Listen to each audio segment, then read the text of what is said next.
낭독과 함께 성경 읽기 요한복음 제6장 11월 12일 목요일입니다.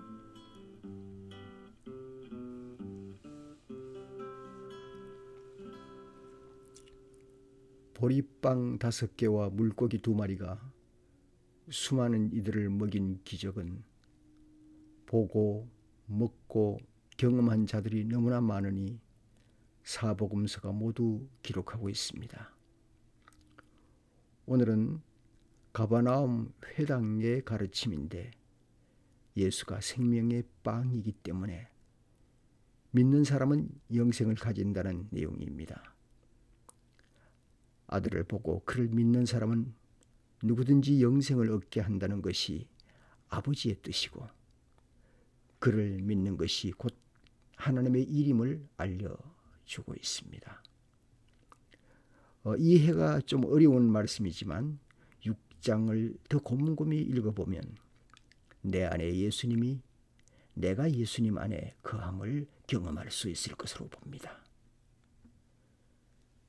너희까지도 떠나가려 하느냐? 주여, 영생의 말씀이 있고 예수님이 하나님의 거룩한 분이심을 우리는 알고 있습니다. 우리는 믿습니다. 네, 이제 1절로 들어갑니다. 제6장 그 뒤에 예수께서 갈릴리 바다 곧 디베랴 바다 건너편으로 가시니 큰 무리가 예수를 따라갔다. 그것은 그들이 예수가 병자들을 고치신 표징들을 보았기 때문이다. 예수께서 산에 올라가서 제자들과 함께 앉으셨다. 마침 유대 사람의 명절인 유월절이 가까운 때였다. 예수께서 눈을 들어서 큰 무리가 자기에게로 모여드는 것을 보시고 빌립에게 말씀하셨다. 우리가 어디에서 빵을 사다가 이 사람들을 먹이겠느냐? 예수께서는 빌립을 시험해 보시고자 이렇게 말씀하신 것이었다. 예수께서는 자기가 하실 일을 잘 알고 계셨던 것이다. 빌립이 예수께 이렇게 대답하였다. 이 사람들을 모두 조금씩이라도 먹게 하려면 빵 200데나리온어치 이치를 가지고서도 충분하지 못합니다. 제자 가운데 하나이며 시몬 베드로와 형제가 아닌 안드레가 예수께 말하였다. 여기에 보리빵 5개와 물고기 2마리를 가지고 있는 한 아이가 있습니다. 그러나 이렇게 많은 사람에게 그것이 무슨 소용이 있겠습니까? 예수께서는 사람들을 앉게 하여라 하고 말씀하셨다. 그곳에는 풀이 많았다. 그래서 그들이 앉았는데 남자의 수가 5,000명쯤 되었다. 예수께서 빵을 들어서 감사를 드리신 다음에 앉은 사람들에게 나누어 주시고 물고기도 그와 같이 해서 그들이 원하는 대로 주셨다. 그들이 배불리 먹은 뒤에 예수께서 제자들에게 이렇게 말씀하셨다. 남은 부스러기를 다 모으고 조금도 버리지 말아라. 그래서 보리빵 5덩이에서 먹고 남은 부스러기를 모으니 12광주리에 가득 찼다. 사람들은 예수께서 행하신 표징을 보고 이분은 참으로 세상에 오시기로 된 그 예언자이다 하고 말하였다. 예수께서는 사람들이 와서 억지로 자기를 모셔다가 왕으로 삼으려고 한다는 것을 아시고 혼자서 다시 산으로 물러가셨다.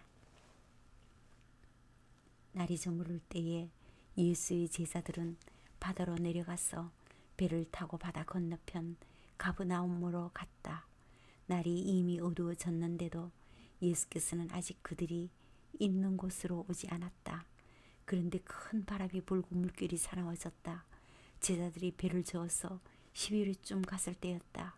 그들은 예수께서 바다 위를 걸어서 배에 가까이 오시는 것을 보고 무서워하였다.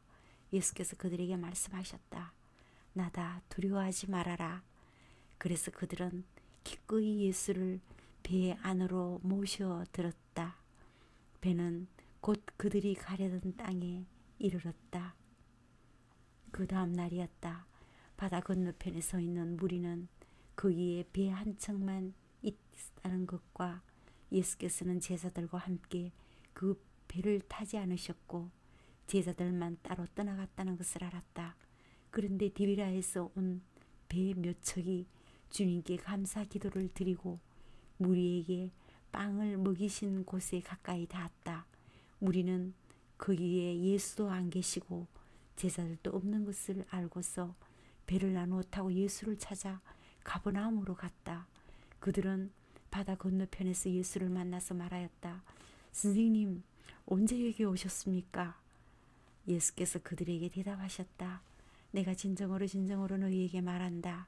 너희가 나를 찾는 것은 표징을 보았기 때문이 아니라 빵을 먹고 배가 불렀기 때문이다. 너희는 썩어 없어질 양식을 얻으려고 일하지 말고 영생에 이르도록 남아 있을 양식을 얻으려고 일하여라.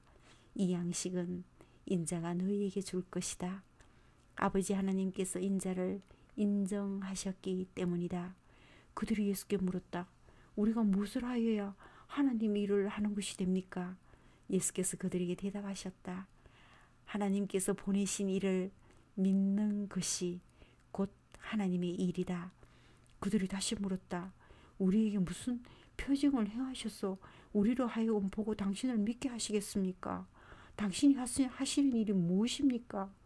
그는 하늘에서 빵을 내려서 그들에게 먹게 하셨다 한 성경 말씀대로 우리 조상들은 광야에서 만나를 먹었습니다. 예수께서 그들에게 대답하셨다. 내가 진정으로 너희에게 말한다. 하늘에서 너희에게 빵을 내려다 주신 이는 모세가 아니다. 하늘에서 참 빵을 너희에게 주시는 분은 내 아버지시다.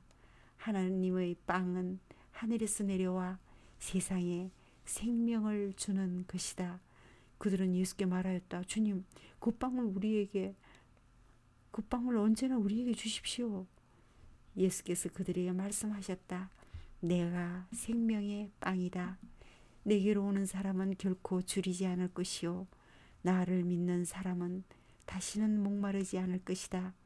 그러나 내가 이미 말한 대로 너희는 나를 보고도 믿지 않는다. 아버지께서 내게 주시는 사람은 다 내게로 올 것이다. 또 내게로 오는 사람은 내가 물리치지 않을 것이다. 그것은 내가 내 뜻을 행하려고 하늘에서 내려온 것이 아니라 나를 보내신 분의 뜻을 행하려고 왔기 때문이다. 나를 보내신 분의 뜻은 내게 주신 사람을 내가 한 사람도 잃어버리지 않고 마지막 날에 모두 살리는 일이다. 또한 아들을 보고 그를 믿는 사람은 누구든지 영생을 얻게 하는 것이 내 아버지의 뜻이다. 나는 마지막 날에 그들을 살릴 것이다. 유대인들은 예수께서 내가 하늘에서 내려온 빵이다 하고 말씀하셨으므로 그분을 두고 수군거리며 말하였다. 이 사람은 요셉의 아들 예수가 아닌가? 그의 부모를 우리가 알지 않는가? 그런데 그 사람이 어떻게 하늘에서 내려왔다고 하는가? 그때에 예수께서 그들에게 말씀하셨다. 서로 수군거리지 말아라. 나를 보내신 아버지께서 이끌어주지 아니하시면 아무도 내게 올 수 없다. 나는 그 사람들을 마지막 날에 살릴 것이다. 예언서에 기록하기를 그들이 모두 하나님께 가르침을 받을 것이다 하였다. 아버지께 듣고 배운 사람은 다 내게로 온다. 이 말은 하나님께로부터 온 사람 외에 누가 아버지를 보았다는 것을 뜻하지 않는다. 하나님께로부터 온 사람만이 아버지를 보았다. 내가 진정으로 너희에게 말한다. 믿는 사람은 영생을 가지고 있다. 나는 생명의 빵이다. 너희의 조상은 광야에서 만나를 먹었어도 죽었다. 그러나 하늘에서 내려오는 빵은 이러하니 누구든지 그것을 먹으면 죽지 않는다. 나는 하늘에서 내려온 살아있는 빵이다. 이 빵을 먹는 사람은 누구나 영원히 살 것이다. 내가 줄 빵은 나의 살이다. 그것은 세상에 생명을 준다. 그러자 유대 사람들은 서로 논란을 하면서 말하였다. 이 사람이 어떻게 우리에게 자기 살을 먹으라고 줄 수 있을까? 예수께서 그들에게 말씀하셨다. 내가 진정으로 너희에게 말한다. 너희가 인자의 살을 먹지 아니하고 또 인자의 피를 마시지 아니하면 너희 속에 생명이 없다. 내 살을 먹고 내 피를 마시는 사람은 영원한 생명을 가지고 있고 마지막 날에 내가 그를 살릴 것이다. 내 살은 참 양식이요 내 피는 참 음료이다. 내 살을 먹고 내 피를 마시는 사람은 내 안에 있고 나도 그 사람 안에 있다. 살아계신 아버지께서 나를 보내셨고 내가 아버지 때문에 사는 것과 같이 나를 먹는 사람도 나 때문에 살 것이다. 이것은 하늘에서 내려온 빵이다. 이것은 너희 조상이 먹고서도 죽은 그런 것과는 같지 아니하다. 이 빵을 먹는 사람은 영원히 살 것이다. 이것은 예수께서 가버나움 회당에서 가르치실 때에 하신 말씀이다. 예수의 제자들 가운데서 여럿이 이 말씀을 듣고 말하기를 이 말씀이 이렇게 어려우니 누가 알아들을 수 있겠는가 하였다. 예수께서 제자들이 자기의 말을 두고 수군거리는 것을 아시고 그들에게 말씀하셨다. 이 말이 너희의 마음에 걸리느냐? 인자가 전에 있던 곳으로 올라가는 것을 보면 어떻게 하겠느냐? 생명을 주는 것은 영이다. 육은 아무데도 소용이 없다. 내가 너희에게 한 이 말은 영이요 생명이다. 그러나 너희 가운데는 믿지 않는 사람이 있다. 처음부터 예수께서는 믿지 않는 사람이 누구이며 자기를 넘겨줄 사람이 누구인지를 알고 계셨던 것이다. 예수께서 또 말씀하셨다. 그러므로 내가 너희에게 이르기를 아버지께서 허락하여 주신 사람이 아니고는 아무도 나에게로 올 수 없다고 말한 것이다. 이 때문에 제자 가운데 많은 사람이 떠나갔고 더 이상 그와 함께 다니지 않았다. 예수께서는 12 제자에게 물으셨다. 너희까지도 떠나가려 하느냐? 시몬 베드로가 대답하였다. 주님, 우리가 누구에게로 가겠습니까? 선생님께는 영생의 말씀이 있습니다. 우리는 선생님이 하나님의 거룩한 분이심을 믿고 또 알았습니다. 예수께서 그들에게 대답하셨다. 내가 너희를 12를 택하지 않았느냐? 그러나 너희 가운데서 하나는 악마이다. 이것은 시몬 가롯의 아들 유다를 가리켜서 하신 말씀인데 그는 12 제자 가운데 한 사람으로 예수를 넘겨줄 사람이었다.